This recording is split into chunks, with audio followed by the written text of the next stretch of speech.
तो अपन बात कर रहे थे वैल्यूएशन पे। वैल्यूएशन वैल्यूएशन कहाँ कहाँ परफॉर्म होता है? क्या अपन सब्जी मंडी के अंदर करते हैं? जब अपन सब्जी खरीदने जाते हैं तो क्या वैल्यूएशन करते हैं? क्या अपन शेयर मार्केट में जब शेयर खरीदते हैं तो क्या वैल्यूएशन करते हैं? तुम सोचो ना, सब्जी मंडी से लेके शेयर मार्केट तक हर जगह वैल्यूएशन हो रहा है। हर जगह वैल्यूएशन हो रहा है। क्या अपन एक सिंगल ये माउथ वॉश खरीदने जाते हैं तब क्या वैल्यूएशन होता है?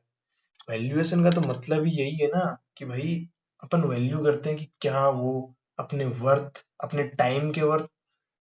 एक भी बात सोचो ना, तुमने जब इस वीडियो के थंबनेल पे देख के क्लिक किया वीडियो, क्या तुमने ये वैल्यू किया कि मेरे यार इतना सोचता कोई नहीं है वैसे रियल में कि भाई 5 मिनट के लिए क्या ये मेरे 5 मिनट वर्थ होगा।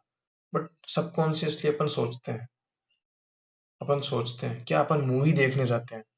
जब क्या अपन मूवी देखने जाते हैं तो क्या अपन वो मूवी देख के आते हैं जो अपने को पता है कि भाई फ्लॉप होगी? क्या तुमने कभी वो बैड एस रवि को, अरे यार उसको तो देख लिया होगा लोगों ने, फिर भी वो मूवी थोड़ी देखते हैं अपन जिसमें कोई मजा नहीं आएगा। अपन को पता होता है, अपन टाइम को भी वैल्यू करते हैं। टाइम को भी वैल्यू करते हैं। बाद में पहले पैसे को वैल्यू करते हैं, लोग भूल जाते हैं कि time was more important. But उसकी बाद में बात करेंगे जब अपन, अब बात करते हैं अपन मेन अपने टॉपिक पे कि वैल्यूएशन को यूज कहाँ करते, क्यों करते हैं? वैल्यूएशन को यूज क्यों करते हैं? और इसका सिंपल आंसर है टू फाइंड ट्रू वैल्यू। उसका एक सिंपल सा आंसर है, क्या रियल में कोई ट्रू वैल्यू है? क्या ट्रू वैल्यू है? क्योंकि कई चीजों की तो एक सेंटिमेंटल वैल्यू भी होती है ना। जैसे ये पेन है, तुम कहोगे कि ये पेन मैं 500 रुपए में लूंगा, मैं कहूंगा कि नहीं, इस पेन को मैं 800 रुपए में बेचूंगा। कोई बोलेगा कि इस पेन को मैं 2000 रुपए में खरीदने को तैयार हूँ। अलग अलग लोगों के लिए अलग अलग वैल्यू। लेकिन क्या एक ऐसा मार्केट है जहाँ पे बहुत सारे लोग हैं, फुल लिक्विडिटी है, क्या उसके अंदर वैल्यू फाइंड करना इज मोर इजी? तुमको एक एग्जांपल देता हूँ, इटरनल्स का शेयर।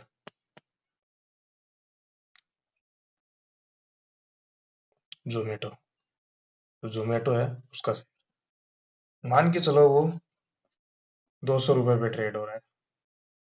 उससे पहले एक चीज देखो भाई, मैं कोई सेबी रजिस्टर्ड एनालिस्ट नहीं हूँ, रिसर्च एनालिस्ट नहीं हूँ, तो मैं तुमको ये रिकमेंड नहीं कर सकता कि तुम जाके इसको बाय कर लो या तुम इसको सेल कर दो। ये मेरी रिकमेंडेशन नहीं है, मैं रिकमेंड नहीं करता। और यार देखो, मैं यूज कर सकता हूँ कि इसकी जगह मैं यूज कर सकता हूँ कि एक्स कंपनी, वाई कंपनी या फिर A B C company. But तुम एक बात सोचो ना, क्या तुम उसको रिलेट कर पाओगे? क्या तुमको रियल में उसको समझने में आसानी होगी? वहीं अगर मैं यूज कर रहा हूँ इटरनल्स, इटरनल्स जो तुम डेली देखते हो,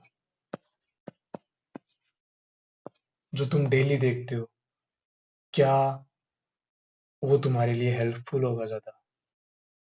तुम एक बार सोचो ना, अगर तुम यार एक गधे की तरह अगर तुम मेरे इस चीज को रिकमेंडेशन मान के चलोगे तो क्या फायदा होगा? मजा नहीं आएगा ना यार, है ना? तो हो सकता है मैं आगे भूल जाऊं फ्यूचर में कभी, तो फिर फ्यूचर के लिए भी यही ध्यान रखना, रिकमेंडेशन नहीं है भाई, सिंपल है, सिर्फ जनरल वो क्या बोलते हैं, एजुकेशन पर्पस के लिए। अपन शुरू करते हैं, है ना? तो इटरनल्स का शेयर है, 200 रुपए में ट्रेड हो रहा है। तुम गए, तुमने वैल्यू किया, तुम्हारी वैल्यू आ रही है 350 रुपए एक शेयर की। ठीक है, क्या तुम्हारा खड़े खड़े प्रॉफिट दिख रहा है तुमको 150 रुपए का? इस वैल्यू को, ये जो जो 350 आई है, 150 आई है, ये क्या तुम्हारा प्रॉफिट है? क्या तुमको खरीदते ही ये प्रॉफिट हो जाएगा? नहीं होगा। बट क्या तुमको ये दिख रहा है कि पॉसिबिलिटी है कि तुम्हारा 150 का प्रॉफिट तुमको दिख रहा है? क्या ये स्टॉक अंडर वैल्यूड है? अंडर वैल्यूड है। क्या कभी ना कभी इन्वेस्टर्स को पता चलेगा कि ये अंडर वैल्यूड है? क्या वो ट्रू वैल्यू पे कभी ना कभी आएगा? आ सकता है। इसको बोलते हैं इंट्रिंसिक वैल्यू। जो अपने को लगती है कि भाई ये इसकी ट्रू वैल्यू है, इसको बोलते हैं इंट्रिंसिक वैल्यू। जो अपने को लगती है, अपने को फील, मतलब वैल्यूएशन के बाद में अपने को पता चलता है कि ये इसकी इंट्रिंसिक वैल्यू है, जो इसकी ट्रू वैल्यू है, उसी को इंट्रिंसिक वैल्यू बोलते हैं। बट क्या ये जो 200 रुपए का है इटरनल का एक शेयर, क्या वो 350 जाएगा? मे बी जा सकता है, पॉसिबिलिटी तो है। हमने वैल्यू किया है, अपना 350 इंट्रिंसिक वैल्यू है, जा सकता है। क्या वो 400 रुपये जा सकता है? ऑब्वियसली जा सकता है। क्या वो 300 रुपये ही रह सकता है? ऑब्वियसली रह सकता है। क्या वो 200 पे 200 ही रह जाए, या फिर 210 मान के चलो, 210, क्या वो 210 पे चला जाए? हो सकता है। क्या वो नीचे गिर के 40 पे आ जाए? ऑब्वियसली। अब तुम एक बात सोचो ना, यही सेम 400 भी जा सकता है, 40 भी जा सकता है। मतलब क्या वैल्यूएशन अपने को सटीक बताता है कि वो 350 जाएगा? और क्या वो 100% ट्रू होगा? बिल्कुल नहीं होगा। बिल्कुल नहीं होगा। मतलब तुम कह रहे हो कि वैल्यूएशन करने का तो फायदा ही नहीं है एक हिसाब से। मैं ऐसा नहीं बोल रहा हूँ भाई, वैल्यूएशन करने का फायदा है, बट वो प्रिसाइज कभी नहीं बताता। अरे तुमने एक बार रिसर्च रिपोर्ट पे तो कभी तो पढ़ी होगी, तुमने देखा है ना, 420, 450, रिलायंस, रिलायंस का उल्टा ये, चलो 1450, 1600, रिलायंस, ठीक है। ये रेंज देते हैं, 30 बीच में उसका क्या रेंज देते हैं, ये 30 की रेंज दी है, इसके बीच में कहीं भी जा सकता है। बट क्या ये उस रेंज में भी जाएगा? क्या हो सकता है रिलायंस 800 पे आ जाए, हो सकता है 200 पे आ जाए, क्या हो सकता है रिलायंस डूब जाए, हो सकता है रिलायंस 3000 पे चला जाए, मतलब रियलिस्टिक ही जाए तो। लेकिन क्या वो सच है कि ये मस्ट है?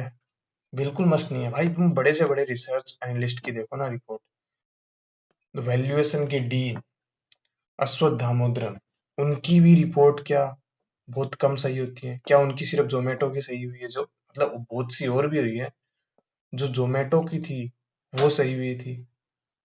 उसके बाद में क्या उनकी फेल भी हुई है? 5-4 रिपोर्ट हुई है फेल। अरे क्या अच्छे से अच्छे एनालिस्ट की रिपोर्ट भी फेल होती है? ऑब्वियसली फेल होती है। देन उसका फायदा क्या है भाई? देखो वैल्यूएशन का जो मेन गोल होता है ना, वैल्यूएशन का मेन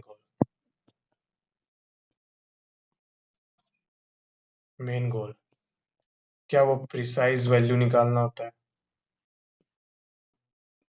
बिल्कुल नहीं होता भाई। प्रिसाइज वैल्यू तो उसका गोल ही नहीं होता। देन क्या होता है? देखो, उससे पहले तुमको ये समझना पड़ेगा कि इन्वेस्टर्स कैसा होता है, एक इन्वेस्टर कहता होता है, इन्वेस्टर कहता कैसा होता है, सॉरी, इन्वेस्टर होता कैसा है? एक इन्वेस्टर क्या होता है? हो सकता है वो रिस्क अवॉइडर हो सकता है उसको रिस्क पसंद ही ना हो सकता है वो रिस्क लवर हो, उसको रिस्क लेना ही पसंद हो, सॉरी, हो सकता है वो रिस्क एवर्स हो। अब ये रिस्क, अब ये चीजें होती क्या है? रिस्क अवॉइडर भाई, एक अच्छी खासी नौकरी करके रिटायर हुआ बंदा एफडी में पसंद करेगा, क्या एफडी में लगा देगा पैसे? बट क्या वो बिटकॉइन में लगाएगा? कभी नहीं लगाएगा, उसको रिस्क पसंद ही नहीं है, जीरो रिस्क पे खेलता है। क्या एक 18 साल का लड़का, हो सकता है वो 40 साल का भी हो सकता है, बट फिर भी चलो मान के चलते हैं, क्या एक रिस्क लवर ऑप्शन ट्रेडिंग करेगा बिना हेज के? फ्यूचर्स में जाएगा बिना हेज के? ऑब्वियसली जाएगा। क्या वो ड्रीम इलेवन पे टीम बनाएगा? ड्रीम इलेवन पे ड्रीम बनाएगा? ऑब्वियसली बनाएगा। क्या वो, क्या सट्टा रिस्क लेवर का पहला प्यार होता है, सॉरी, क्या सट्टा रिस्क लवर का पहला प्यार होता है? ओबियसली। देन आता है रिस्क अवर्स, कि तुम है ना मेरे को मेरे रिस्क के बदले में रिवॉर्ड दो, कि मतलब मैं रिस्क लेने को तैयार हूं अगर तुम उस रिस्क के हिसाब से मेरे को रिवॉर्ड दो। मतलब वो एक्सपेक्टेशन उसकी रियलिस्टिक्स होंगी, वो रिस्क को समझेगा एंड उस हिसाब से वो रिवॉर्ड की डिमांड करेगा। मान के चलो, एक तो रिलायंस के अंदर एक है, एक सेकेंड, चलो फिर से लेते हैं। रिलायंस है, एक है सुजलॉन है,